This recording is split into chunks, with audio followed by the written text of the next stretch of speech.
ভারত ও পাকিস্তানের মধ্যে দীর্ঘদিনের বৈরিতা আবারও রক্তক্ষয়ী সংঘর্ষের রূপ নিয়েছে। কাশ্মীরকে কেন্দ্র করে এই উত্তেজনায় পারমাণবিক যুদ্ধের আশঙ্কাকেও ব্যাপকভাবে নাড়া দিয়ে তুলছে, যা শুধু এই দুই দেশই নয়, সমগ্র দক্ষিণ এশিয়ার স্থিতিশীলতাকে হুমকির মুখে ফেলছে। কাশ্মীরের বাতাসে বইছে বারুদের গন্ধ, সীমান্তের ওপারে বিধ্বস্ত গ্রাম, আতঙ্ক আর শূন্যতার রাজত্ব। রাজনৈতিক বক্তৃতা যখন প্রতিশোধের বলি হচ্ছে, তখন সাধারণ মানুষ হারাচ্ছে তাদের ঘর বাড়ি, পরিবার ও ভবিষ্যৎ। গত 22শে এপ্রিল ভারতের জম্মু ও কাশ্মীরের পহেলগাম এলাকায় ঘটে এক মর্মান্তিক সন্ত্রাসী হামলা। এই হামলায় 26 জন সাধারণ মানুষ নিহত হন। ভারতের পক্ষ থেকে দাবি করা হয়, পাকিস্তান ভিত্তিক গোষ্ঠী লস্কর ই তৈবার সদস্যরাই এই সন্ত্রাসী হামলা চালিয়েছে। এই রেশ ধরে 7 মে রাতে ভারত অপারেশন সিন্দুর নামে পাকিস্তানের বাহাওয়ালপুর, মুরিদকে ও মুজাফফরবাদ সহ 9টি স্থানে বিমান ও ক্ষেপণাস্ত্র হামলা চালায়। এই অভিযানের ফলে পাকিস্তানের 31 জন বেসামরিক নাগরিক নিহত হন এবং আহত হন আরও 57 জন। এছাড়াও ক্ষতিগ্রস্ত হয়েছে বিভিন্ন ধরনের অবকাঠামো সহ 2টি মসজিদও। পাকিস্তান এই হামলাকে যুদ্ধ ঘোষণা বলে আখ্যায়িত করে এবং প্রতিশোধের হুমকি দেয়। পাকিস্তানের দাবি, তারা 5টি ভারতীয় যুদ্ধবিমান ভূপাতিত করেছে। ভারত ও পাকিস্তানের মধ্যে দ্বন্দ্বের ইতিহাস বহু পুরনো, যার মূল কেন্দ্র রয়েছে কাশ্মীর। 1947 থেকে 48 সালে প্রথম যুদ্ধ শুরু হয় কাশ্মীরের অধিভুক্ত নিয়ে বিরোধিতার জোরে। জম্মু ও কাশ্মীরের মহারাজা হরি সিং 28শে অক্টোবর 1947 সালে ইনস্ট্রুমেন্ট অফ অ্যাক্সেসেশন স্বাক্ষর করে কাশ্মীরকে ভারতের অধিভুক্ত করেন।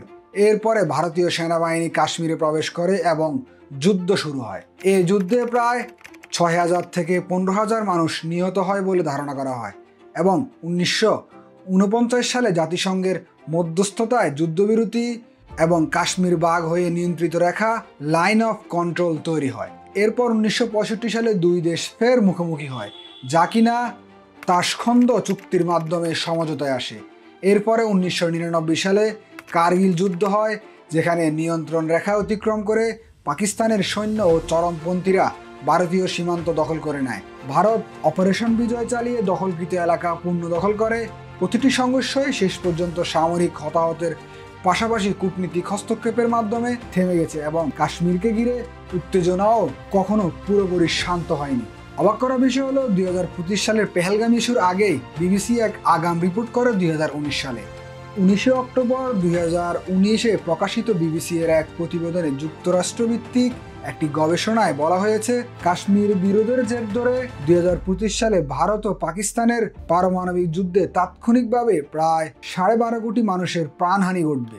এই যুদ্ধ কেবল ভারত ও পাকিস্তানের মধ্যকার সীমান্ত সংঘাত সীমাবদ্ধ থাকবে না, এর কূটনীতিক ও সামরিক প্রতিক্রিয়া ছড়িয়ে পড়তে পারে আন্তর্জাতিক পরাশক্তিগুলোর মধ্যেও, বিশেষ করে যুক্তরাষ্ট্র ও চীনের মধ্যে। কারণ দক্ষিণ এশিয়ার ভূরাজনৈতিক ব্যবস্থা এই দুই শক্তিধরের ভূমিকা একান্তভাবে জড়িত।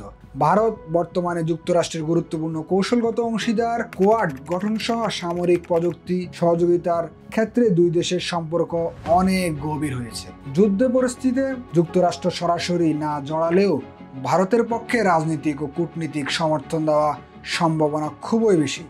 অপরদিকে পাকিস্তানের দীর্ঘদিনের মিত্র চীন, যে দেশ তার বেল্ট অ্যান্ড রোড ইনিশিয়েটিভের আওতায় পাকিস্তানের বিপুল পরিমাণ অর্থ বিনিয়োগ করেছে। বিশেষ করে চীন পাকিস্তান অর্থনৈতিক করিডোর এবং সিপিএসি এই অঞ্চলে স্থিতিশীলতা রক্ষায় আগ্রহী থাকবে। যুদ্ধ যদি পাকিস্তান নিয়ন্ত্রিত কাশ্মীর বা সিপিএসি এর মতো চীনা বিনিয়োগে সংশ্লিষ্ট অঞ্চলে বিস্তৃত হয়, তাহলে চীন নিরপেক্ষতা থেকে সরে এসে সরাসরি পাকিস্তানের পক্ষে অবস্থান নিতে পারে। এতে আমেরিকা ও চীনের মধ্যকার প্রতিদ্বন্দ্বিতা আরও স্পষ্ট হয়ে উঠবে। ফলাফল হিসেবে দক্ষিণ এশিয়ার এই সংঘর্ষ রূপ নিতে পারে একটি প্রক্সি যুদ্ধে, যেখানে ভারত আমেরিকা বনাম পাকিস্তান চীন জোট সংঘাত স্পষ্ট হয়ে উঠবে। এর ফলে আন্তর্জাতিক বাণিজ্য অস্থিরতা, অস্ত্র প্রতিযোগিতা বৃদ্ধি এবং জাতিসংঘের নিরাপত্তা পরিষদের বিভাজন আরও তীব্র হতে পারে। সব মিলিয়ে যুদ্ধ যদি দীর্ঘায়িত ও জটিল হয়ে পড়ে, তাহলে তা শুধু দক্ষিণ এশিয়ায় নয়, বরং বিশ্ব রাজনীতির ভারসাম্যকেও নাড়িয়ে দিতে পারে। যদিও ভারত পাকিস্তান যুদ্ধ সরাসরি বাংলাদেশের বিরুদ্ধে নয়, তবুও এর পার্শ্ব প্রতিক্রিয়ায় বাংলাদেশ ব্যাপকভাবে প্রভাবিত হতে পারে। ভৌগোলিকভাবে এই দুই দেশের মাঝে অবস্থান করার কারণে যুদ্ধ পরিস্থিতির সীমান্ত নিরাপত্তা জোরদার করতে হবে, যা অভ্যন্তরীণ আইন শৃঙ্খলা বাহিনীর উপর বাড়তি চাপ তৈরি করবে। যুদ্ধ চলাকালীন ভারতের কোনো বড় ধরনের মানবিক সংকট দেখা দিলে সীমান্ত দিয়ে প্রবেশের সম্ভাবনা উড়িয়ে দেওয়া যায় না। অর্থনৈতিক দিক থেকে যুদ্ধের ফলে আমদানি রপ্তানি কার্যক্রম ব্যাহত হতে পারে। ভারত ও পাকিস্তান দুটোই বাংলাদেশের গুরুত্বপূর্ণ বাণিজ্যিক অংশীদার। বিশেষ করে স্থলবন্দর, আকাশপথ ও সড়ক পথে চলাচলে বিঘ্ন ঘটলে দেশের বাজারে দ্রব্যমূল্য বৃদ্ধি, কাঁচামালের ঘাটতি এবং ব্যবসায়িক অস্থিরতা দেখা দিতে পারে। এছাড়া আন্তর্জাতিক বাণিজ্যে অনিশ্চয়তা তৈরি হলে রপ্তানিমুখী শিল্প যেমন গার্মেন্টস খাতেও নেতিবাচক প্রভাব পড়তে পারে। একই সঙ্গে এই যুদ্ধ পরিস্থিতি বাংলাদেশের কূটনীতিক অবস্থানকে স্পর্শকাতর করে তুলতে পারে। সব মিলিয়ে ভারত পাকিস্তান যুদ্ধ যদি দীর্ঘস্থায়ী ও বিস্তৃত হয় তাহলে বাংলাদেশকে নিরাপত্তা, অর্থনৈতিক ও কূটনীতিক কৌশল দিক থেকে আরও সতর্ক ও প্রস্তুত থাকতে হবে। ভারত ও পাকিস্তান দুই সামরিক শক্তিধর দেশ। তাদের সংঘাত শুধু সীমান্তে সীমাবদ্ধ থাকে না, বরং কাঁপিয়ে তোলে গোটা দক্ষিণ এশিয়ায়। ভারত পাকিস্তানের যুদ্ধের ফলে বাংলাদেশে কি পরিমাণ ক্ষয়ক্ষতি হতে পারে কমেন্টে জানান। আল্লাহ হাফেজ।